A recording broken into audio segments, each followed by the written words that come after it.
Good afternoon, Enid. Mayor Pankinen, here to talk with you again today. We've been trying to come in contact with everybody every day as the coronavirus disease continues its march across the country. We want to make sure that everybody understands the impacts to Enid, to our area. Today we have a couple of special guests with us from the Garfield County Health Department, Maggie Jackson and Ray Johnson. They're going to speak with us specifically about health department concerns. We've also had many questions come in from people that are asking medical related questions that frankly I can't answer, but they can answer. They are the experts for that. So with that said, I'd just like to turn it over to Maggie and let you start. Thank you, Mayor Pankinen. We're so thankful for the efforts that the City of Enid has done to get out reliable information and help people stop the spread of this virus in our community. They're really showing great leadership in helping us stay at home, canceling events, and keeping us safe with our friends and family. My name's Maggie Jackson. I'm the Community Engagement and Planning Director for the Garfield County Health Department, but I also serve an 8-county district. So I go all the way down to Yukon and Canadian County. So we've been busy behind the scenes preparing and partnering on public health efforts to address and prepare for the coronavirus 19. And public health is all of us. We are we can't protect our public without partnerships with our cities, with our businesses, with our churches. So we appreciate all of the partners in Enid and in Garfield County who have been working to protect their businesses and their families. Our main message today is that we all are responsible to take precautions every day. We can't stress enough to wash your hands for 20 seconds every time. Don't touch your face. Avoid sick people. If you are sick, that you would stay home. Don't go to crowds or grocery stores. Get help with those things that you need. And that you're aware of the symptoms of COVID-19, a fever, coughing, shortness of breath. It spreads through close contact, so we are encouraging our entire population to it's a pretty difficult ask to stay at home. We know that the Enid schools have canceled for the next few weeks at least, and we're taking that extreme measure because if we can protect ourselves now, if we can slow down the spread of the virus, our hospitals and our healthcare providers will be able to take care of the people who are the most sick. So thank you for everything you've done so far. We want to encourage you that this isn't a time to panic. We have great information out there. We have lots of reliable leadership helping us prevent and promote healthy behaviors. And so we're just here to inform and be a good partner and a resource for you at this time. Just a few things before we answer some questions. The Garfield County Health Department is a place you can call if you have more questions later down the road. We have nursing staff available to answer that. And but we do have a few questions prepared now that we can get started on. Sure, please go ahead. Okay, Yep. I'm going to just ask Ray. Yep. Ray, let's introduce you next. I'm Ray Johnson. I am the new health educator. I serve Garfield, Grant, and Major counties, but in this instance, for the virus, I'm helping with all 8 counties in our district. So we appreciate Ray. She started 4 weeks ago. Yeah. But she has her master's in public health. She's been helping us a lot to address this effort right at the beginning. Ray, can you just start reminding us what coronavirus is? Yes. So there's a lot of questions on what is coronavirus and what is COVID-19. Coronaviruses are a large family of viruses that cause illness ranging from the common cold to more severe diseases. Some familiar coronaviruses can be MERS or SARS. COVID-19 is a new strain that was discovered in 2019 and it has not been previously identified in humans, so it's a brand new virus. All right. So we've heard the word pandemic. What's a pandemic? A pandemic is a term that's used to describe a global outbreak of disease. A pandemic is often caused by new viruses because there's no immunity, so everyone is susceptible to contract the virus and then pass it on to others. So that's when we see outbreaks, epidemics, and then pandemics. So an outbreak is when several people get the disease in one place, right? Right, and then an epidemic is when it's in a larger area, and then a pandemic is when the whole globe is affected. Okay. So one of the things we've had events be canceled, and an outbreak can occur somewhere like an event where there's 50 people or more gathered. If we have a sick person at that event, it can spread quickly. Right. Okay, talk to us about how dangerous is the coronavirus versus like a flu that we see every year. We get a lot of questions about, you see so many more deaths than the flu, which is true, but both are very dangerous. You need to take precautions to protect yourself against both. And some differences between the two is antiviral medications can be taken to lessen the severity of the flu. We don't have anything like that for coronavirus. And also there's a flu vaccine available, which helps immunity. It helps lessen symptoms. Whereas the coronavirus, there's no immunity. So that's why we're seeing it spread, and we're seeing it spread really quickly. Thank you. Okay, so we talked about the symptoms of COVID-19. So who is most at risk if they see these symptoms? Right. So the symptoms of COVID-19 range from mild to severe, and the people that we're seeing the really severe symptoms in and all the way to death are elderly. And as a person gets older, their risk for those severe repercussions are increased. So 65 and over are the population that we're most concerned about, as well as those that are immunocompromised, so people with diabetes, heart disease, asthma, or on taking immunosuppressants, things like that. So how contagious is coronavirus? So how easily a virus spreads from person to person can vary. Some viruses are highly contagious, like measles, while others do not spread as easily. And another factor that comes into this is whether the virus is spread, it has a community spread. And for what we can tell now, because it's a new virus, we don't have all the information, but it seems to be spreading easily and sustainably in the community. And I just wanted to give a definition of community spread, because that's another term that's thrown around. Community spread means that people have been infected with the virus in the area, including some who are not sure how they became infected. So before, it was all travel related, and we knew we could trace where people were getting the virus. When I say we, I mean the nation, not so much for our area at this time, but then it started like places like New York and Washington. It's happening person to person, and it's not traceable back to a traveler. Okay. So can you spread the virus if you're not sick? That is undetermined. People are most contagious when they are at the peak of their illness. So when you're coughing, when a person is coughing, that is when the virus is spread. So their droplets spray, and then they land, either they're inhaled or land on surfaces, and then that surface is touched, and you touch your mouth, your nose, and ingest the virus. So we've also been encouraging our employers and our families to continue with everyday disinfecting procedures. So with that, how long can the virus live on surfaces? So that is still being studied because it's such a new virus. Some studies show it can live on surfaces for several days, but again, we need further information before we can answer that. Would it be 100%. different for different surfaces? For instance, a computer keyboard might be different than a piece of paper. Yeah, I think, and this, Maggie can help me with this, that it's typically plastic surfaces and stainless steel will hold the virus longer. Okay. Whereas like aerosols are in the air, it wouldn't be as long. But I think keyboards, plastic would be most like, or doorknobs are surfaces that would hold it for a longer period of time. And we have a list of EPA registered household disinfectants that we would love to share on social media or share with the city to distribute to families and businesses. Good. Okay, how can Enid and Garfield County residents, how can we modify what we do every day to prevent the spread of COVID-19? Well, Maggie talked about this earlier, and I think the community is already doing an awesome job of trying to stop the spread we don't even have any cases in our community yet, and everyone is coming together to close businesses, to stay home.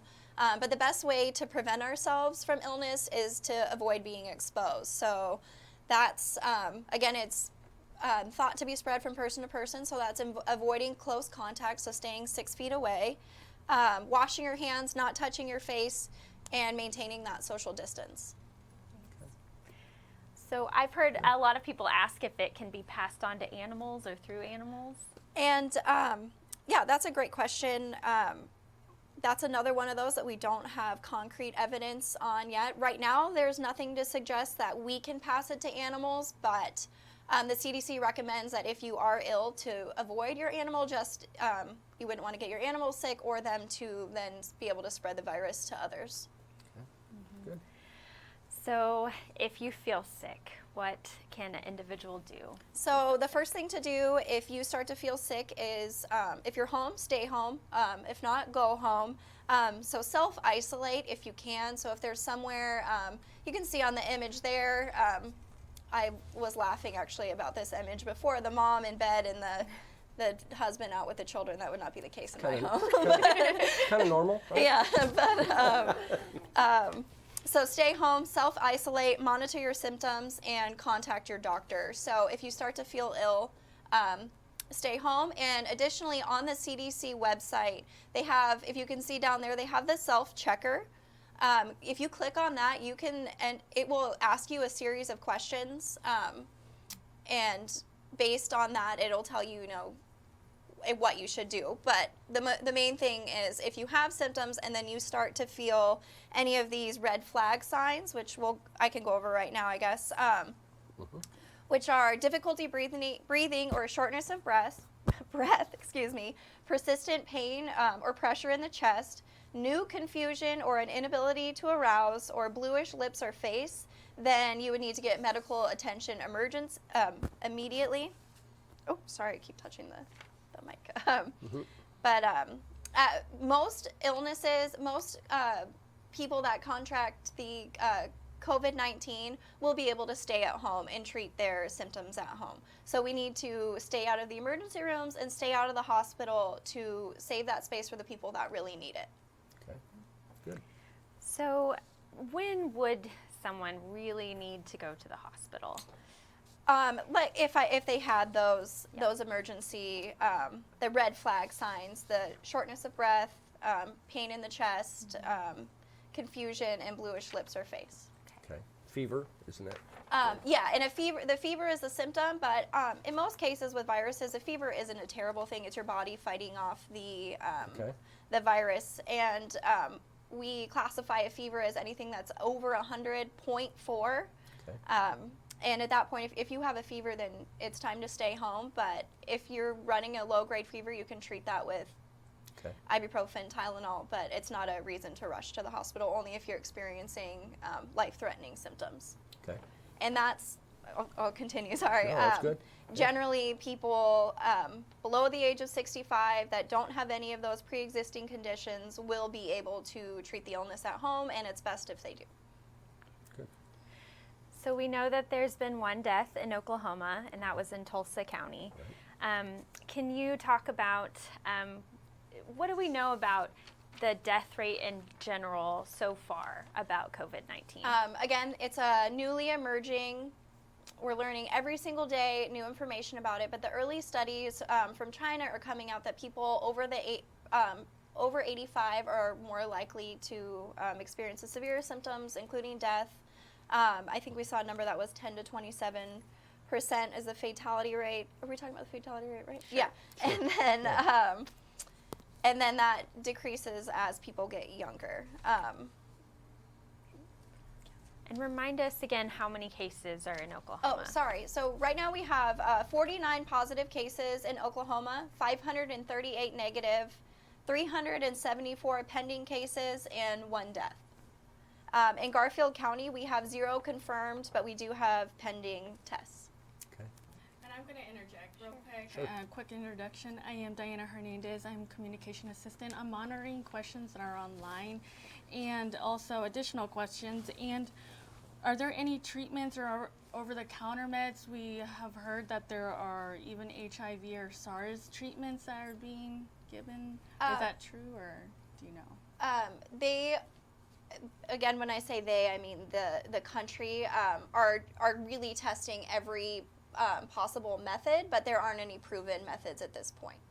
So over-the-counter treatments are what they're not prescribing, but what's being done is ibuprofen and Tylenol and cough suppressants at home, and then in the hospital they'll treat the best they can.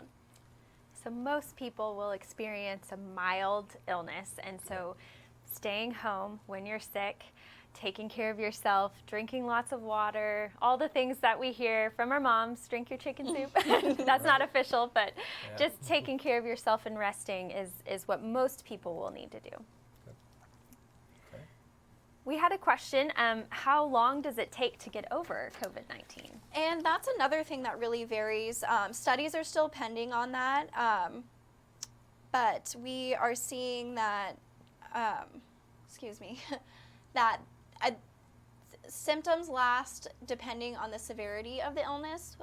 So people with less of severe illness will have symptoms for less, but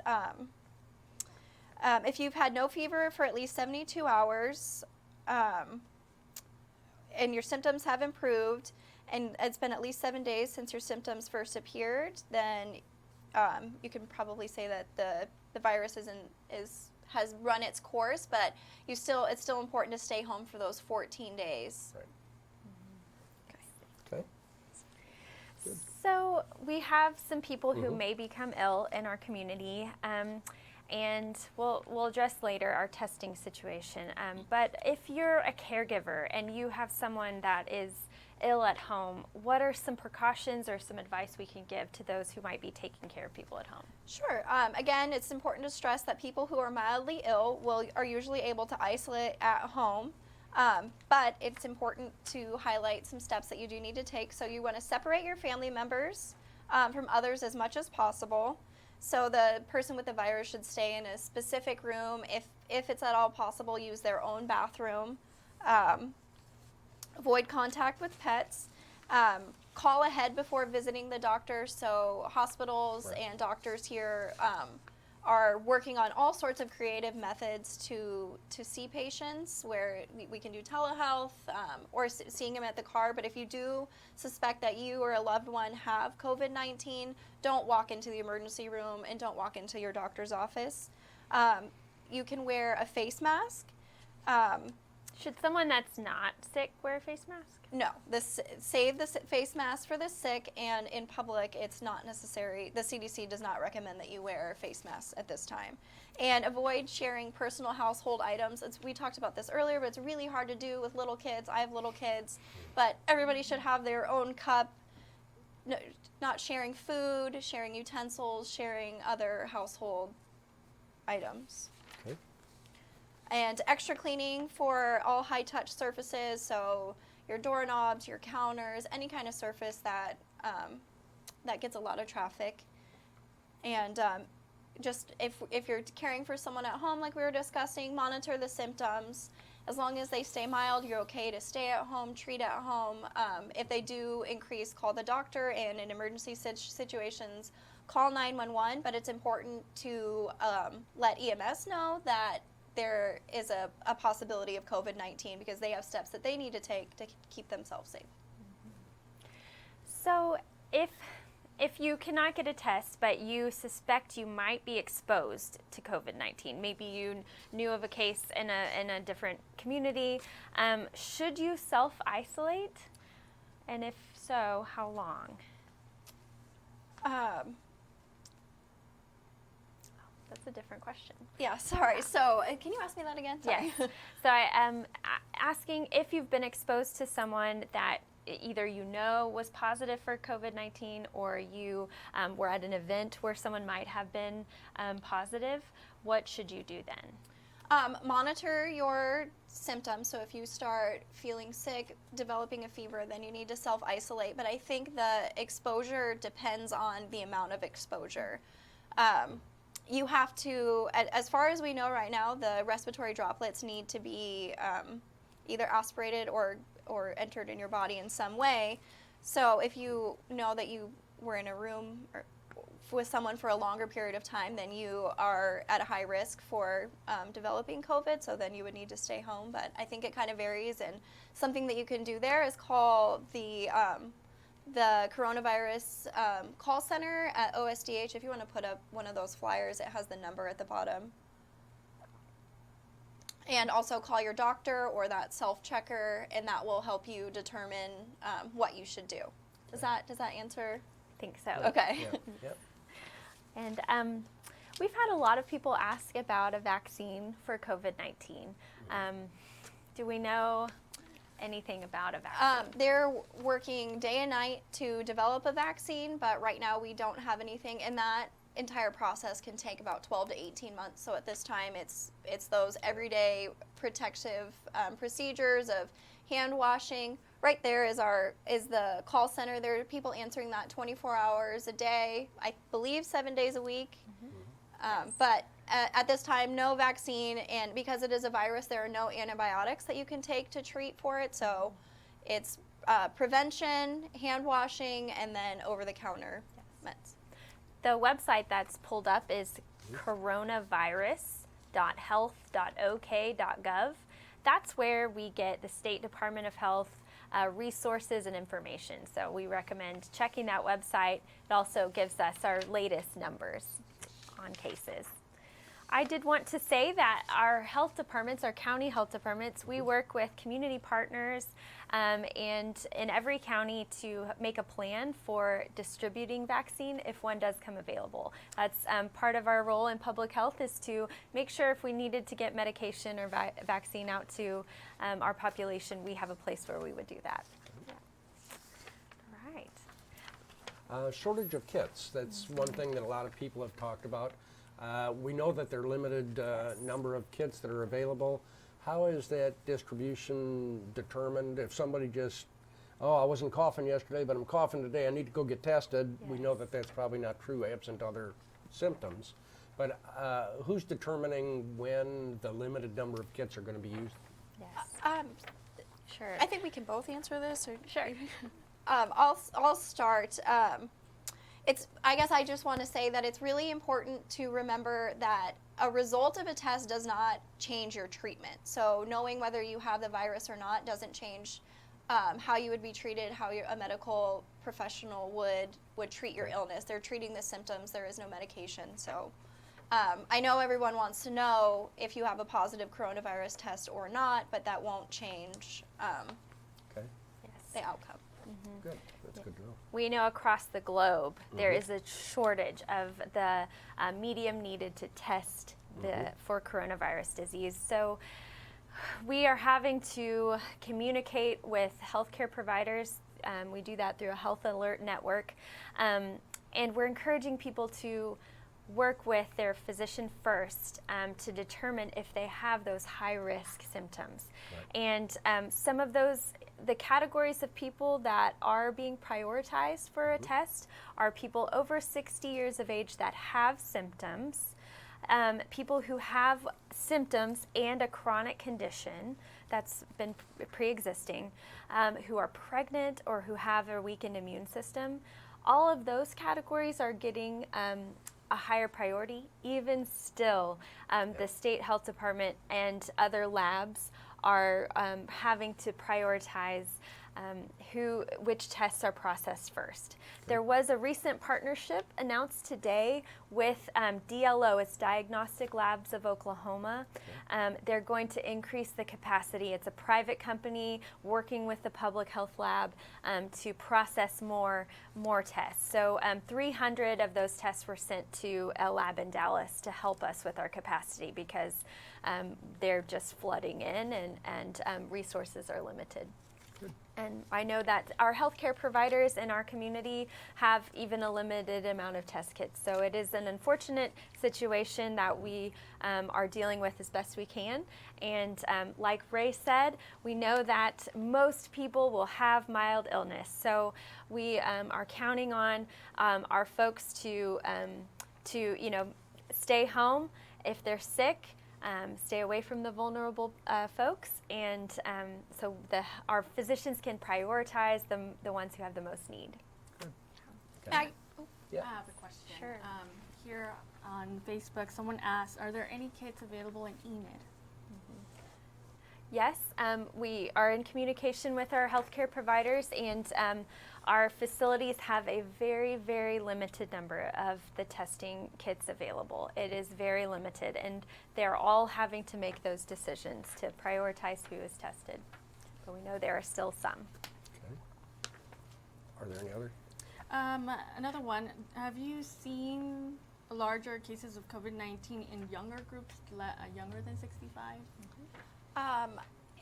I believe if you look at the Oklahoma State Department of Health website, they provide, it's updated every day, and they give details on the age groups for the cases.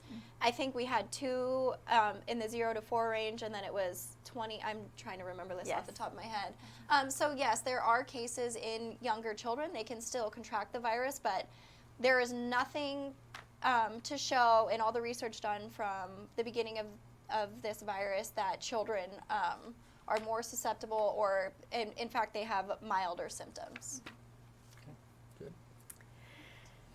So one question we've heard a lot is with spring and summer coming, hopefully rising temperatures, is there any knowledge of what will happen when summer comes? There is no, this is really unfortunate, but there is no evidence that COVID-19 can be killed with warm weather. There's the hope that it will, but there's just not enough known about the virus to say that, you know, come springtime, it's going to run its course and be gone. And in all, as with common colds and the flu, warmer weather doesn't guarantee that you're not going to get a virus. So it's just still important to do those everyday things like wash your hands, don't touch your face, avoid those that are sick, and stay home if you are sick. I've noticed a lot of play when I go out to the base frequently. Well, the base no longer holds on to your ID card. You hold on to your ID card, you flip it over the other way, and if they have to scan it, they do, but they never touch your ID card. I've noticed, I believe police officers are doing the same kind of techniques when there's traffic stops and stuff like that. I'm thinking about every day, you know, you go in, you buy something from you give the waiter your credit card. Are you not making everybody a little more vulnerable by doing that? I'm just thinking those are things people don't think about. They, you know, they'll remember to wash their hands. They'll remember. They might even do the elbow bump, and then they pass somebody a card that's got, you know, maybe germs all over it. So it's hard to remain aware of every possible time that we're inadvertently maybe passing that. So. This is a time for businesses to be creative in how they conduct their business. We don't make those. We don't tell businesses what to do, but we recommend starting some safe practices like that. I'm a business owner myself, and we're trying to work on just a quick grab and go or online ordering, some things that just help us still serve the community, but be able to keep our employees safe as well. Something we're doing, if you come to the Garfield County Health Department, we still want to see our clients and serve the community with our public health initiatives. The WIC program is Women, Infant, and Children that we have at the Garfield County Health Department, and for those clients we are doing phone certifications now so that they can call in. That's an emergency procedure we implemented. We're also checking temperatures at our door, so don't be scared if you come to visit us, someone shoots a thermometer at your forehead. We just want to make sure that our staff who come in the door, they're just checking their temperature in the morning just to make sure no one is coming in sick without knowing. And we also encourage people that might normally bring their siblings or their partner or someone, their whole family might come to a visit. We ask that it's only the necessary people that need to come to a visit. So we're implementing those practices at our facility, and many healthcare providers are doing similar actions. No, I think that's great. And we have lots of capability to be able to avoid each other and still get things done. You don't have to. When I was growing up, somebody came out, they put the gas in your car, they did your windshield wipers, I mean, there was a lot of hand-to-hand contact. Today, almost every gas station you go to, you can gas at the pump. There's no reason to go in and take a chance on infecting somebody else or becoming infected yourself. Do it outside when you can. Drive-ins are almost everywhere. It makes almost no sense to go inside if you don't have to go inside. So, and I think a lot of people are doing that. I'm looking around town and I see lots of people doing that. Lots more very few cars in the parking lot, lots of cars in the drive-through. So I think people are really trying to take it serious. Yep. I do have a question online. We did touch about heat preventing the spread of COVID-19. Does a good freeze, would that do? That's the same. There's no evidence to suggest that it would kill the virus. Yeah. In fact, yeah. Yeah. You have any other questions coming on? None that we already touched on. Okay. And how do we stay informed with Garfield County? Oh, Absolutely. the Garfield County Facebook page is updated twice a day, usually to show the cases and if there are cases in Garfield, and just to get other information that's coming from the state or from the CDC about the virus. And it's also provides local information. And then we have partnered with the Garfield Emergency Management app. That a lot of people are familiar with, that he sends out all the weather alerts. It's a great resource, but we have partnered with him, and we are now sending out updates and information through that app as well. Okay. All right.